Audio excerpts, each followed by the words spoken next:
I'm Tobwire. I've been playing a lot of games from my childhood, and one game, for some reason, was begging to be played.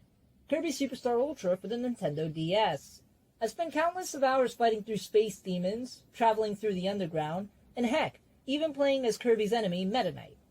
But there was one mode that I beat only like once or twice before giving up after dying so often in it. This mode? A little known mode called Helper to Hero, which sat at the bottom right of this clipboard while coming in at a 6-star difficulty. Not sure why I never 100% this mode. The idea of a sidekick getting their time in the sun was always up my alley. Then again, the only one I do recall beating the mode with was Rocky, so that puts into perspective my skill level as a child. That being said, after combing over this mode, a question popped into my mind. Look at this roster of 20 characters. Surely there's got to be someone who's the so-called best, right?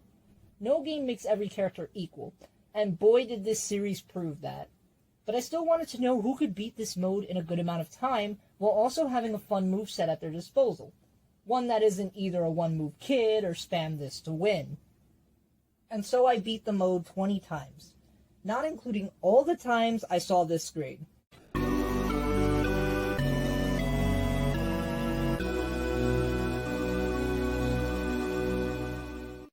Now, it's time to grade everyone based on those categories mentioned earlier. Let's get started with...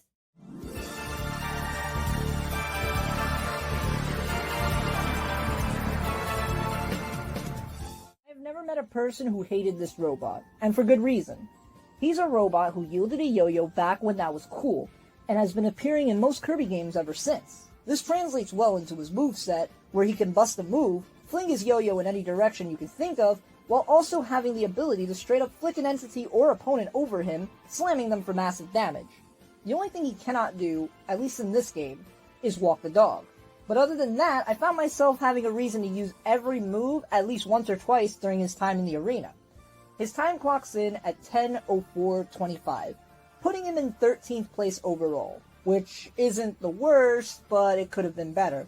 With all that said, however, I still think Jim deserves an A tier for fun factor and making this mode a breeze to complete, even if his time wasn't the best.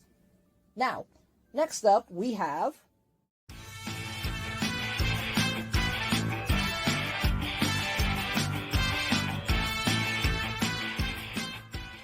I'm normally not a bug enthusiast, but even I have to admit, I like this giant beetle. Do with that information what you will. He may not appear to have much in the way of moves, only being able to tap dance on the enemy and grab entities, but once he grabs anything, the sky becomes the limit. And they all do massive damage when they hit the enemy, like the 100 plus damage he did to Dark Knight after I accidentally caught a star. Best part, all of his moves aren't too hard to pull off on a whim. As long as you hold the D-pad towards the enemy, you'll be almost certain to hit them. His damage output is great, he's very stylish with his moves. What can't this bug do? Go fast! Bugsy, unfortunately, relies too heavily on grabbing things to deal heavy damage, and since most bosses don't give you anything to chuck back at them for a good bit, he winds up having a time of 10:28:04. Now, that doesn't sound too much worse than Jim's score, but since a lot of characters clock in around the 10-minute mark, his placement on the leaderboard is actually 16th place, since seconds matter when grading the time everyone has accumulated. This puts him in the bottom 5. Not the best spot to be in when speed is a factor that's graded. But I still think he deserves a high spot on the tier list, like a B+, if not A-. I'll say B+, because the damage is oh so sweet, especially compared to some of the later characters that we'll be seeing. Oh wait, actually, no, the next character up is...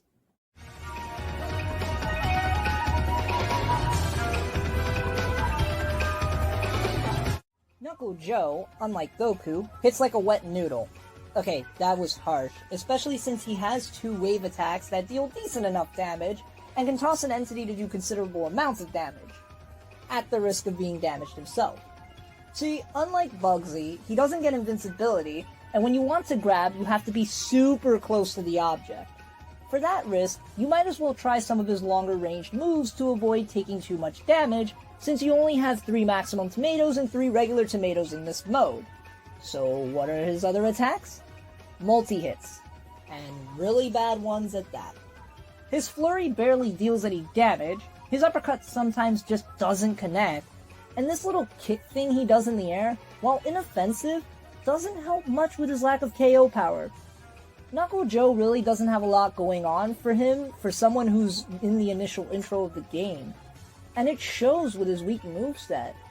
Thankfully, he does have one, and it's better to have options than to not, but when you clock in at 12, 11, 15, which, by the way, is the second to worst time, and all you can show for it is a tiny bit of damage, it's no surprise that I'm going to consider Knuckle Joe for Tier C. His only two saving graces are his wave attacks and the abundance of moves at his disposal, which we will see very soon not everyone has.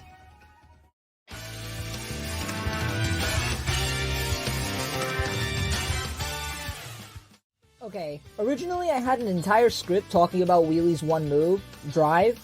He's the first character in the series to have just a single move, and it's not bad.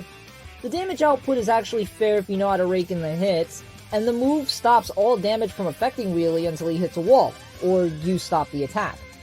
Wheely does have a bit of struggle with aerial bosses since, surprise surprise, driving on land doesn't bode well for attacking someone in the air, but this flaw doesn't really outweigh the benefits of his main move.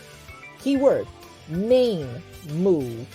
His gameplay is kind of boring because of it, and with a time of 11:41:52, it's a pretty safe bet to put Wheely in C tier. I originally had him in D tier, but I think the benefits I overlooked bump him past Knuckle Joe, but the whole one move gimmick does limit his options, as well as who he can fight well. And that pretty much does it for the first 4 runs of Helper to Hero.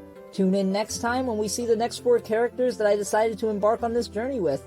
Make sure to subscribe as well, as it really motivates me to keep this series going. Okay, have a great day.